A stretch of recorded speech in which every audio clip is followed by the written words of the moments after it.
Captain Jake Morrison stood on the bridge of the UES Defiance watching the stars through the main screen when the communication alert started beeping. His coffee cup shook in his hand as the ship trembled from an unknown energy pulse that seemed to come from everywhere at once. The bridge crew looked around nervously as their instruments went crazy for a few seconds before everything went quiet again. "Sir, we are getting an incoming transmission on all frequencies," said Lieutenant Kevin Nash from his station near the back of the bridge. His voice sounded worried, and Jake could see sweat on the young man's face, even though the bridge was kept. "Cool. Put it on screen," Jake said as he set down his coffee and straightened his uniform. He had been in space for 15 years and commanded 3 different ships, but something about this felt different and wrong. The screen flickered and changed to show a creature that looked like a giant lizard wearing some kind of metal armor. Its eyes were yellow and cold, and when it spoke, its voice sounded like rocks grinding together. Behind the creature, Jake could see other aliens of different shapes and sizes, all wearing similar armor with strange symbols. "I am High Commander, Vextar of the Krillian Empire and speaker for the Zephyrian Confederation," the creature said. Its mouth didn't move the same way as humans when it talked, which made Jake feel sick to watch. "You are the species called humans, and you will listen to our words." Jake looked at his crew and saw the same shock on their faces that he felt in his stomach. First contact with aliens was supposed to happen with scientists and diplomats on Earth, not with a patrol ship at the edge of human space. "Your species has spread to 12 worlds in the past 50 years, Vextar continued. "You build weapons and fight among yourselves and show the signs of a dangerous race. The Confederation has watched you and decided that you are a threat to galactic peace." The alien moved closer to whatever camera was recording it, and Jake could see rows of sharp teeth when it opened its mouth. "You have 30 of your Earth days to do 3 things. First, you will abandon all colonies and return every human to your home world. Second, you will destroy all military ships and weapons. Third, you will submit to Confederation rule and accept our guidance." Jake felt his hands make fists without thinking about it. Around him, the bridge crew was getting angry too, and he could hear someone cursing under their breath. "If you do not obey these commands, we will remove your species from the galaxy," Vextar said. The way it said the word remove made it clear what that meant. "We have eliminated 7 races before you that refuse to accept peace. We do not want to add humans to that list, but we will if we must." The screen went black and the bridge was quiet except for the humming of the ship's engines. Jake stared at the empty screen for a long moment, trying to process what had just happened. "Sir, should I send a message to Earth Command?" asked Lieutenant Nash. "Yes, send everything we just recorded on emergency channels," Jake said, "and set course for Earth maximum speed." While the ship turned toward home, Jake thought about what the alien had said. 30 days to give up everything humans had built among the stars. 30 days to become prisoners on their own planet. The idea made him angry, but he also felt afraid when he thought about weapons that could destroy entire species. On Earth, President Linda Hayes was in a meeting about trade agreements when her assistant ran into the room with a face white as paper. "Madam President, we have an emergency transmission from the UES Defiance," the young woman said. "You need to see this right now." Within an hour, Linda was sitting in the emergency bunker beneath the White House with the Global Defense Council. Admiral Frank Torres looked tired and old as he played the recording for the 3rd time. Dr. Amy Chen from the Xenobiology Institute was taking notes, even though everyone knew she was just trying to keep her hands busy. "How many ships do they have?" Linda asked. "Our long-range sensors have detected massive energy signatures moving toward our space," Admiral Torres said. "Conservative estimates put their fleet at over 10,000 vessels. Each one appears to be larger than our biggest battleship." "What about their technology?" Linda asked Dr. Chen. "From what we can see in the recording, their equipment is centuries ahead of ours," Dr. Chen said. Her voice was quiet and sad. "The energy pulse that preceded their transmission reached every human ship and station simultaneously. That suggests faster than light communication, which we have never achieved." Linda rubbed her forehead and tried to think. "What happened to the other species they mentioned? We have no records of any intelligent species in our region of the galaxy," Dr. Chen said. "If there were 7 races here before us, they are completely gone now. No ruins, no signals, no trace that they ever existed." Meanwhile, on the frontier colony of New Denver, rancher Bill Tucker was fixing a fence when his communication device started making emergency sounds. His wife Kate ran out of their house holding their baby daughter and looking scared. "Bill, you need to hear this," she called out. The evacuation order was simple and clear. All colonists had 72 hours to board transport ships and return to Earth. No personal items except clothes and documents. No arguments or delays. "We are not leaving," Bill said after listening to the message twice. "My grandfather fought in 3 wars so humans could spread to the stars. I am not giving up his dream because some lizard monster wants our planet." Kate looked at their farm and the fields where their crops were growing and the barn where their animals lived. "This is our home," she said. "We built this with our own hands." Similar conversations were happening on 11 other worlds where humans had built cities and farms and lives among the stars. Most people were scared and wanted to obey the evacuation order, but some like Bill and Kate refused to abandon everything they had worked for. Captain Jake Morrison reached Earth orbit and watched transport ships leaving for the colonies to bring people home. He could see fear in every message from Earth Command and every news report from the planet below. Humanity was about to face something bigger and more dangerous than anything in their history. But Jake also saw something else in the reports from the colonies: anger and determination from people who refused to give up. Maybe the aliens had made a mistake by giving humans 30 days to think about their ultimatum. Maybe they should have attacked right away instead of letting humans prepare for what was coming. General Alex Carter stood in the war room deep beneath the Rocky Mountains, looking at holographic displays that showed every human ship and colony in space. The room was full of military officers and scientists all working frantically to find some way to fight an enemy that seemed impossible to beat. "We are not surrendering," President Linda Hayes had announced to the world 3 days after the alien ultimatum. "Humanity has never bowed to bullies, and we will not start now." The decision had shocked many people who thought fighting was suicide, but Alex understood why Linda had chosen war over slavery. Humans had spent thousands of years fighting for freedom, and they would not give it up without trying everything possible. "Tell me about Operation Wildfire," Linda said as she entered the war room with Admiral Torres and Dr. Chen. Alex pointed to the main display which showed ship movements throughout human space. "The aliens expect us to fight like every other species. They have conquered," he said. "They expect formation battles in space with ships firing at each other until one side wins.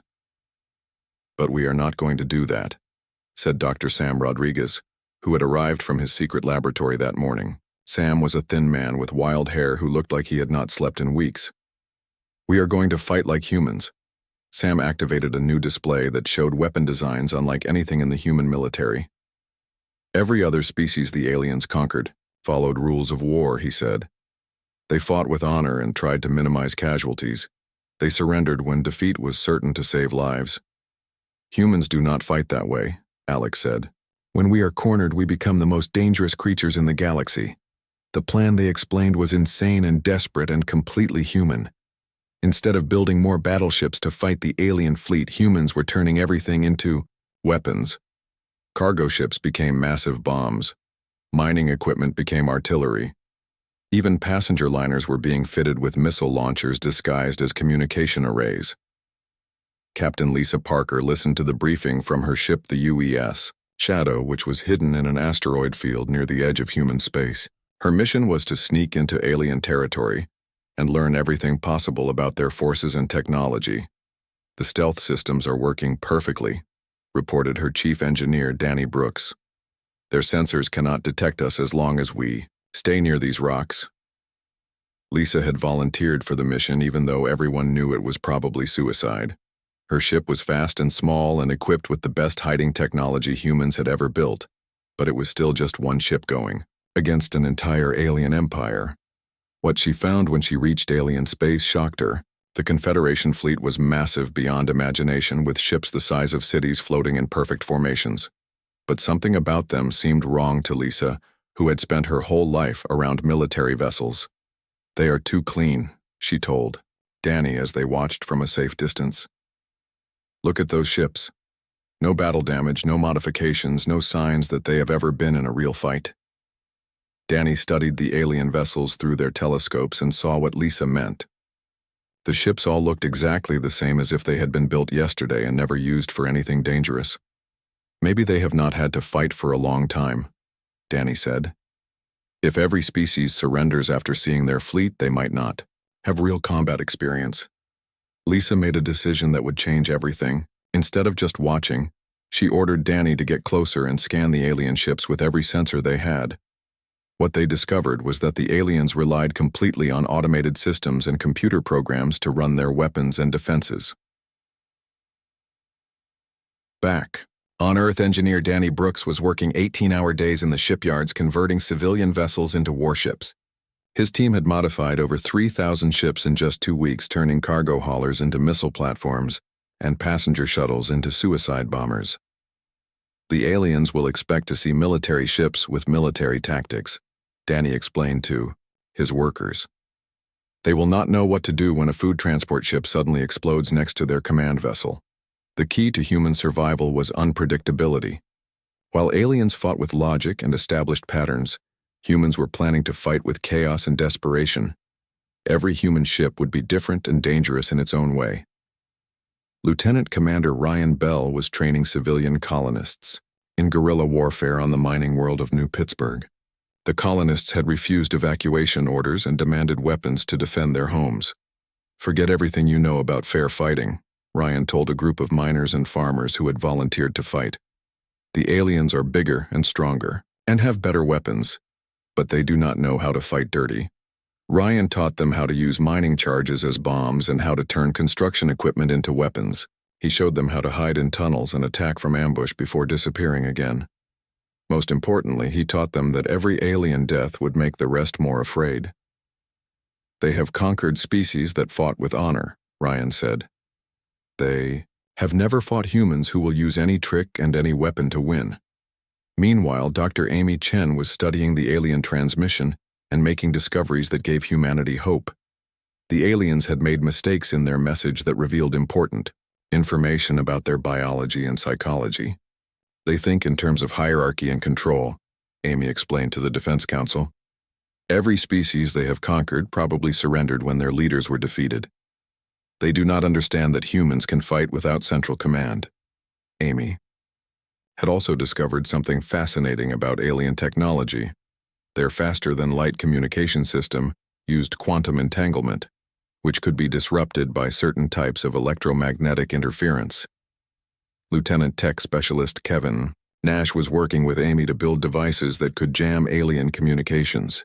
If they could blind the alien fleet during battle, it might give human forces a chance to win through superior tactics. President Linda Hayes addressed the nation 1 week before the alien deadline was set to expire. She stood in the Oval Office, wearing a military uniform instead of her usual business suit, and her face was hard with determination. "They wanted to give us 30 days to surrender," she said. "Instead, we have used 30 days to prepare for war. We have turned our entire civilization into a weapon pointed at their hearts." The broadcast reached every human colony and ship in space. On New Denver, Bill Tucker and his wife Kate watched with their neighbors in the town hall. All of them had weapons now and plans to fight when the aliens came. "We may not win," Linda continued, "but we will make them pay such a terrible price that they will regret ever threatening humanity. And if we do win, the galaxy will know that humans are not prey to be hunted." Captain Jake Morrison had returned to space with orders to command a fleet of converted civilian ships near Jupiter. His flagship was still the UES Defiance, but now it was surrounded by cargo vessels and passenger liners, all carrying enough explosives to destroy small moons. "Sir, the alien fleet has crossed into our space," reported Lieutenant Nash. "They will reach the outer colonies in 6 hours. Jake looked at his ragtag fleet of converted ships crewed by civilians who had volunteered to fight. They were facing the most powerful military force in the galaxy, with weapons that were barely more than improvised bombs.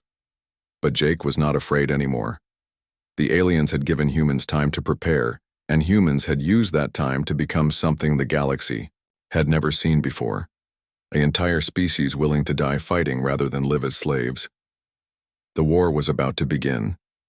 High Commander Vextar stood before the full Confederation Council on the capital world of Zephyr Prime, trying to explain how his advance fleet had been defeated by primitive humans. The council chamber held representatives from 12 species, and none of them looked happy about the news from human space. "You lost 400 ships to cargo haulers and passenger liners," said Council Speaker Morden, whose species looked like giant crabs with too many eyes. "How is this possible when humans have no military technology that can match ours?" Vextar activated a holographic display showing recordings from the battle at Titan. The council members watched in shocked silence as human ships exploded themselves to destroy Confederation vessels, and human soldiers turned buildings into bombs. "They do not fight like any species we have encountered," Vextar explained. "They use tactics that no civilized race would consider. Suicide attacks, kamikaze runs, and total disregard for acceptable casualty rates. Then we will bring the full fleet and crush them completely," declared War Master Krixval from the militant Razak species. "No race can stand against 10,000 ships regardless of their tactics." 3 weeks later, the largest military force in galactic history assembled at the edge of human space. 10,000 Confederation warships arranged in perfect battle formations, with enough firepower to sterilize entire star systems. Vextar commanded from his new flagship, confident that sheer numbers would overwhelm any human strategy. Admiral Frank Torres watched the alien fleet approach from his command center deep beneath the Rocky Mountains. Every screen in the bunker showed enemy ships spreading across human space like a deadly tide that would soon crash over every colony and outpost. "Operation Wildfire is now fully active," Torres announced to his staff. "Every human vessel and installation is now considered a military target, with orders to inflict maximum damage on enemy forces." The aliens expected to find the same ragtag collection of converted civilian ships they had fought before. Instead, they encountered something that defied all military logic. Every human world had become a fortress, and every human ship had become a guided missile aimed at alien hearts. On Earth, President Linda Hayes coordinated the defense from a bunker that had been designed to survive nuclear war. The planet's surface was covered with massive gun batteries and missile silos that had been built in just 3 weeks, using every construction robot and worker on the planet. "Sir, the aliens are beginning orbital bombardment of the outer colonies," reported General Carter as energy beams from space began striking human settlements. "Execute Protocol Scorched Earth," Linda ordered. "If we cannot hold a world, then we make sure the aliens get nothing but ash and radiation."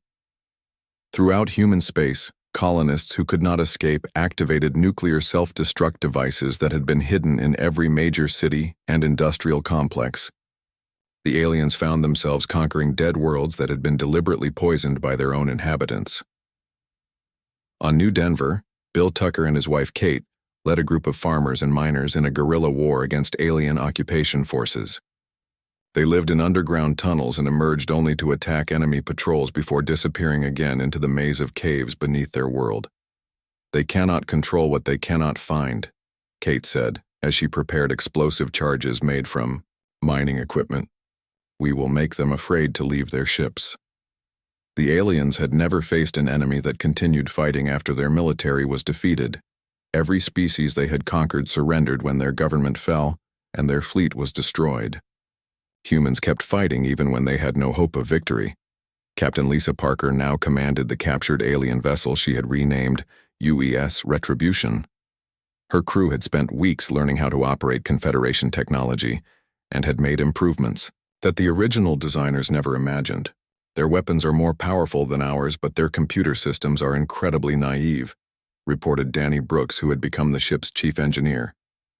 "They have no concept of cyber warfare or electronic countermeasures." Lisa used the Retribution to infiltrate alien formations and plant computer viruses that turned their own weapons against them. Confederation ships began firing on each other as human-designed programs took control of their targeting systems. The psychological impact on the Confederation forces was devastating. Species that had lived in peace for millennia under alien protection began to panic as casualty reports reached their home worlds. The concept of total war was foreign to their civilization. Dr. Sam Rodriguez revealed humanity's most terrible weapon during the siege of Earth orbit. Hidden throughout the solar system were devices that could manipulate stellar radiation and cause the sun to emit massive energy bursts. When alien ships moved too close to Earth, the star itself became a weapon. "We turned our own sun into a gun," Sam explained to shocked alien intercepted communications. "Human engineers have weaponized a nuclear fusion reactor 93 million miles wide. The solar flares destroyed dozens of alien ships and forced the Confederation fleet to retreat to the outer system. For the first time in galactic history, a species had used their own star as a defensive weapon. Engineer Danny Brooks had successfully reverse-engineered alien faster-than-light communication technology and installed it on human ships throughout the colonies. The scattered human forces could now coordinate their attacks in real time, turning desperate last stands into carefully planned counterstrikes. "Sir, we are receiving coordinated signals from all human colonies," reported Lieutenant Nash from his station aboard Jake Morrison's flagship. "Every human force in the galaxy is now connected through the alien communication network." Jake smiled as he realized what this meant.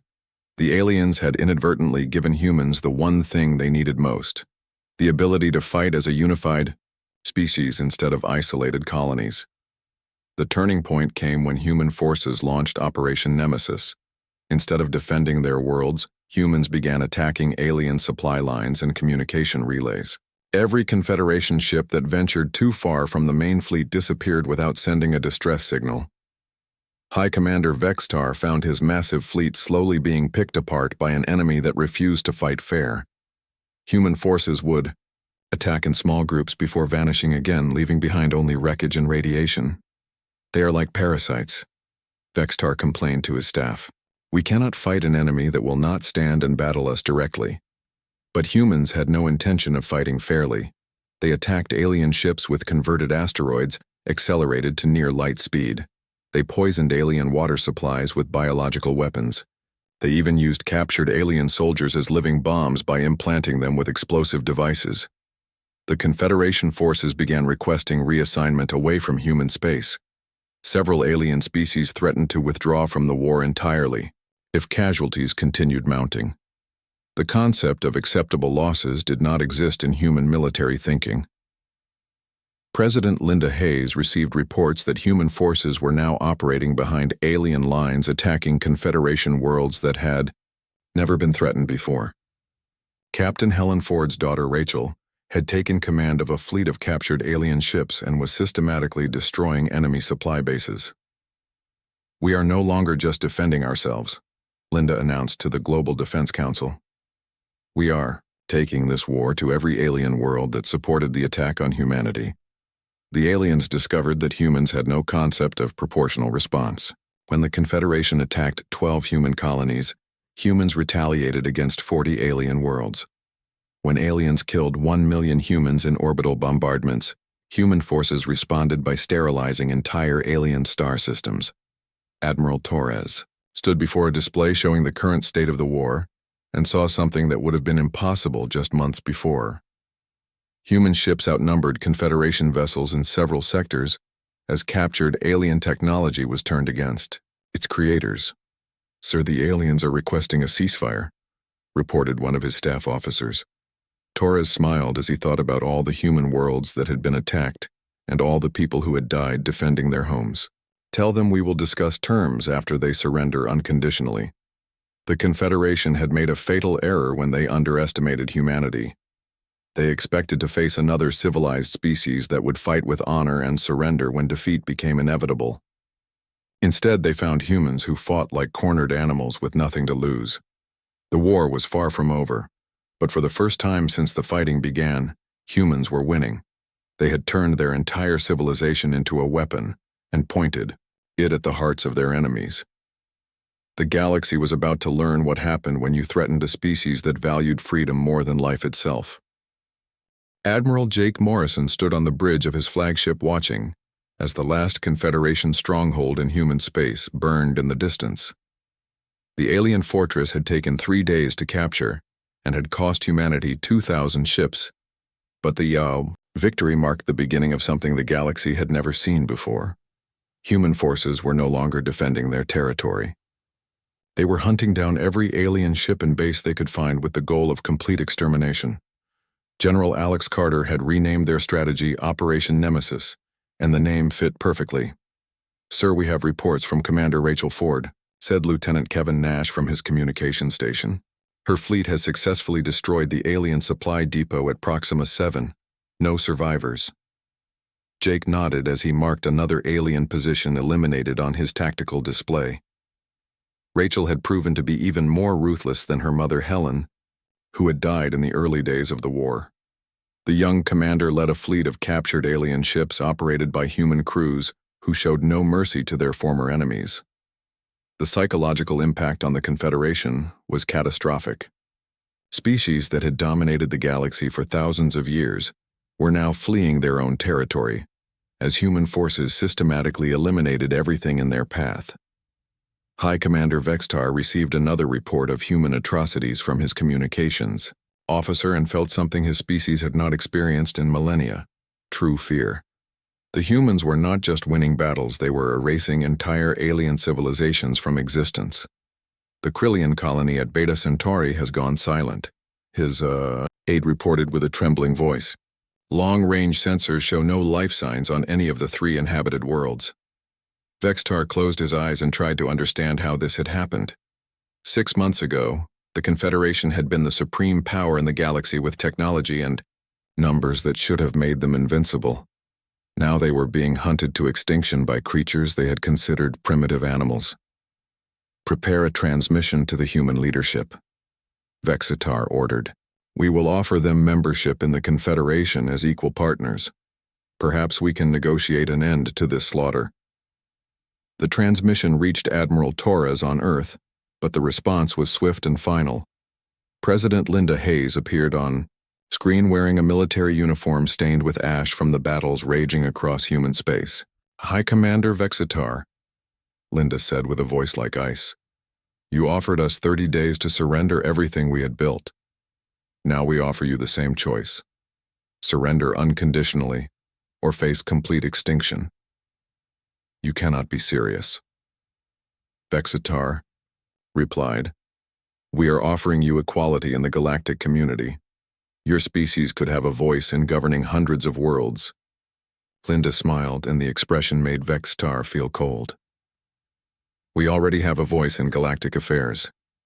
It is the sound of your ships exploding and your worlds burning. You will surrender completely, or you will die completely. Those are your only options." Dr. Sam Rodriguez had been working day and night on humanity's ultimate weapon while the war raged across the galaxy.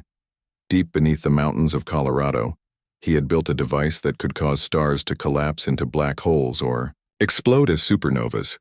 "The Stellar Manipulation Array is ready for testing," Sam reported to the Defense Council. His eyes were bloodshot from exhaustion, but his voice was steady. "We can demonstrate its capabilities on any star system you choose." President Hayes studied the star charts showing Confederation territory and selected a target that would send an unmistakable message. The Krillian home system contained 12 billion aliens living on 6 worlds around a stable yellow star. "Do it," Linda ordered. "Show them what happens to species that threaten humanity."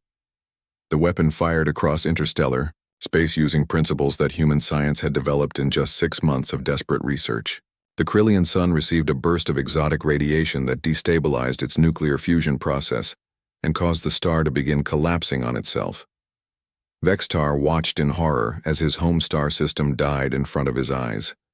The star went supernova, with enough energy to sterilize everything within 50 light years. 12 billion of his people died in seconds along with the cradle of Krillian civilization. "Impossible," Vexitar whispered as he stared at the readings from his long-range sensors. "No species has ever developed weapons that can destroy stars." But humans had done exactly that. They had weaponized stellar physics and turned the fundamental forces of the universe into tools of war. The implications were terrifying beyond comprehension. News of the Krillian extinction spread throughout Confederation space faster than their fastest ships. Entire species began surrendering en masse, rather than face the same fate as the Krillians. The concept of fighting humanity became unthinkable when humans could destroy suns. Commander Rachel Ford received the surrender of the Zephyrian fleet without firing a shot.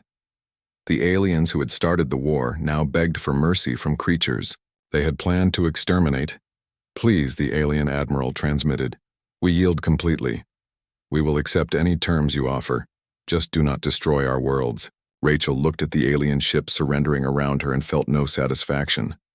Her mother had died fighting these creatures, and millions of humans had given their lives to reach this moment.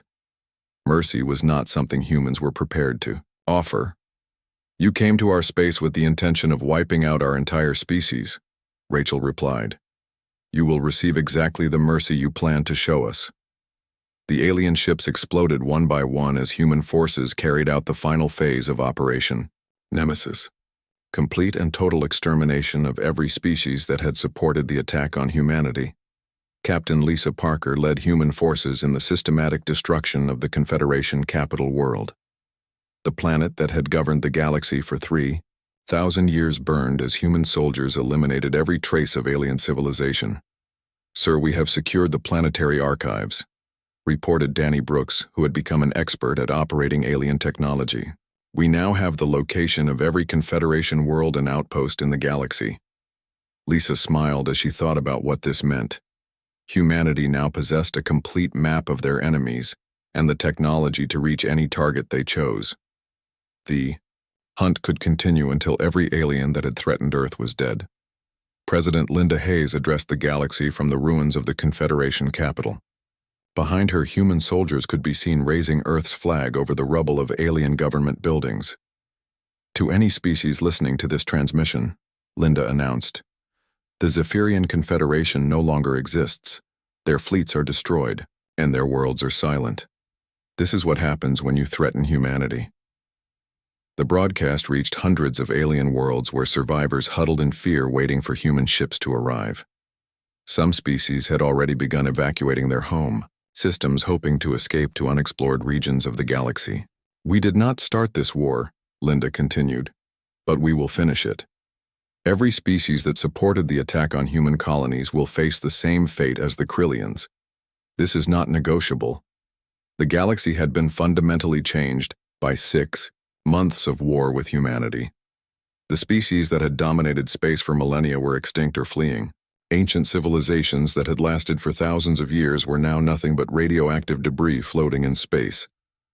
Engineer Danny Brooks stood on the observation deck of a captured alien city ship and watched human children playing in what had once been the private gardens of Confederation nobility. The kids were too young to understand the significance of their playground, but their laughter echoed through halls where alien emperors had once planned the conquest of human space. Dr. Amy Chen studied reports from human exploration teams who were cataloging the remains of alien civilizations. Billions of years of art and science and culture had been erased in humanity's quest for survival. "Was it worth it?" Amy asked General Carter as they reviewed casualty figures from the war. "Ask the children playing in those gardens," Carter replied.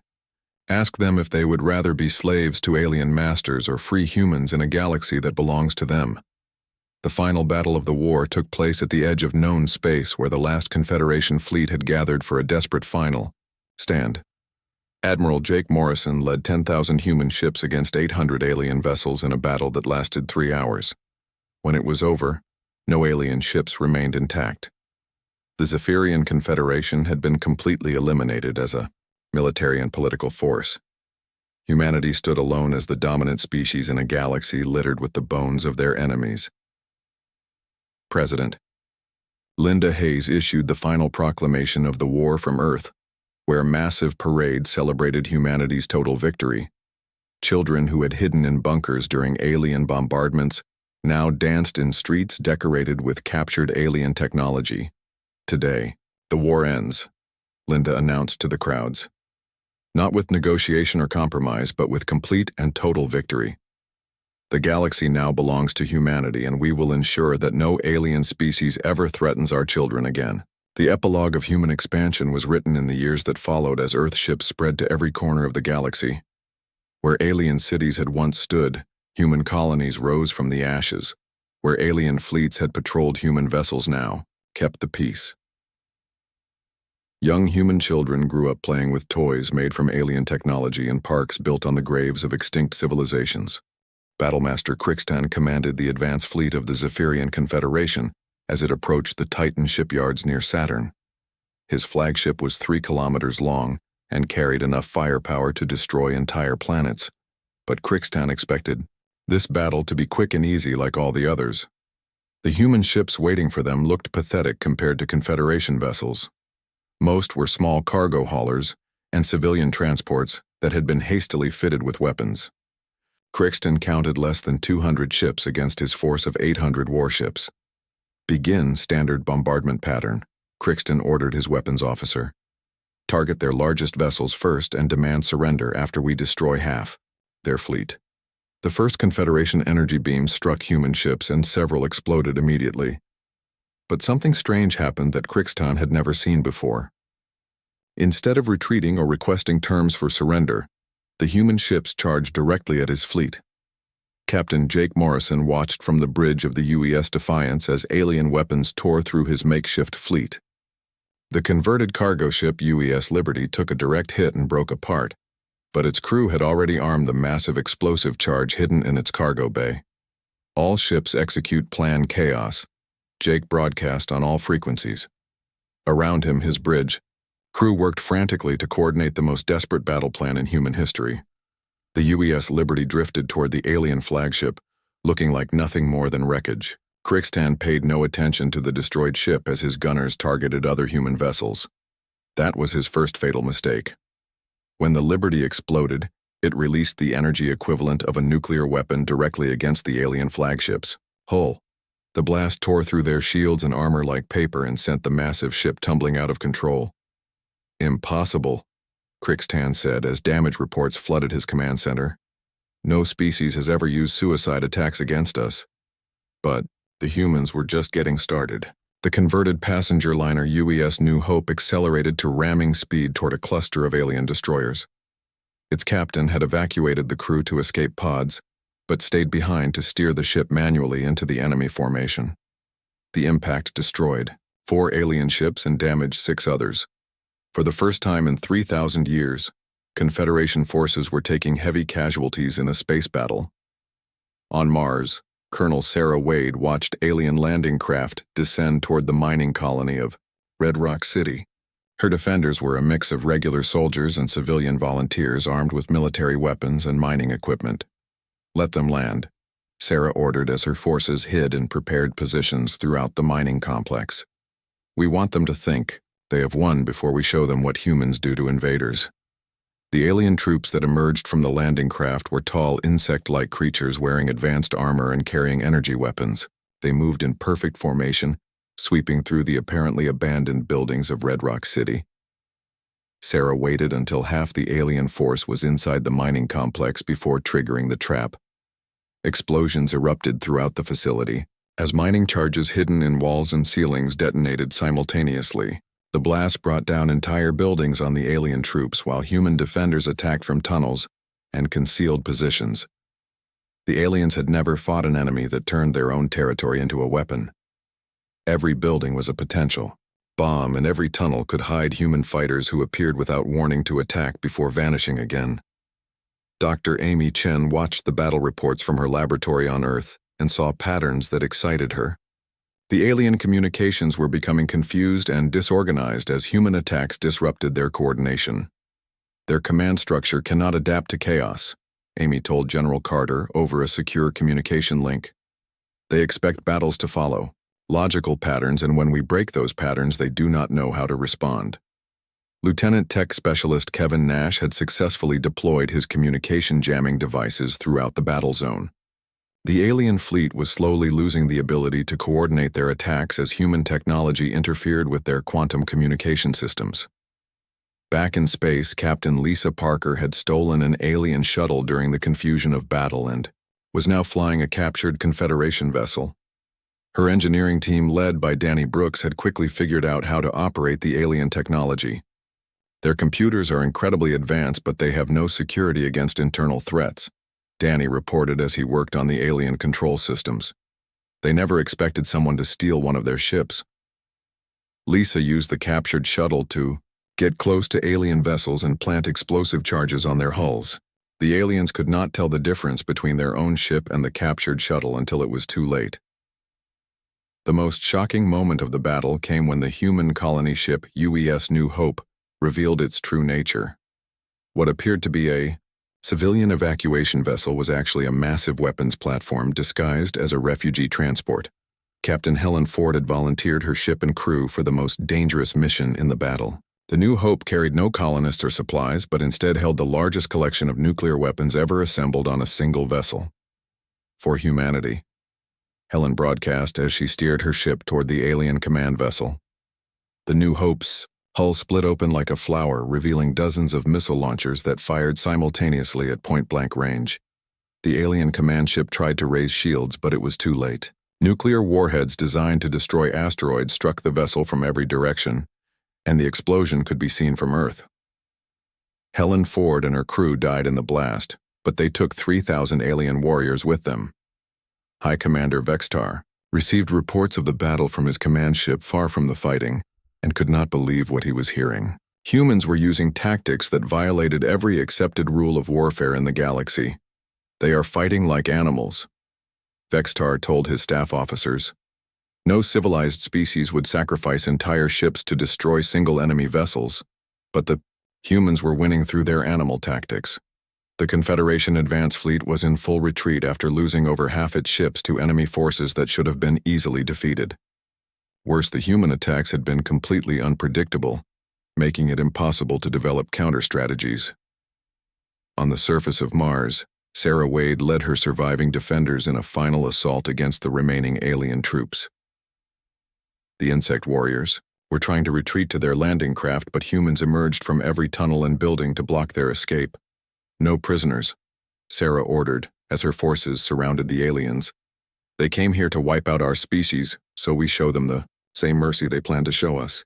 The battle for the Titan shipyards ended with a complete human victory, despite being outnumbered 4-1.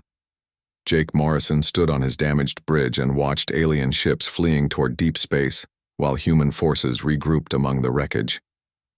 "Sir, we are receiving a transmission from the alien fleet," reported Lieutenant Nash. Jake smiled as he listened to the panicked voices of alien commanders trying to report their defeat to High Commander Vextar. For the first time since the war, humans had something the aliens did not expect: fear. The aliens had come to the Sol system expecting to face another species that would fight with honor and surrender when defeat became certain. Instead, they found humans who fought with desperate fury and turned every ship and building and person into a weapon. "Send a message to Earth Command," Jake ordered. "Tell them the aliens can be beaten. Tell them we just proved that humans are the most dangerous species in the galaxy when we have nothing left to lose." The first battle was over, but Jake knew the real war was just beginning. The aliens would return with their full fleet, and humanity would need every trick and every weapon they could build to survive what was coming. But for now, humans had shown the galaxy something new.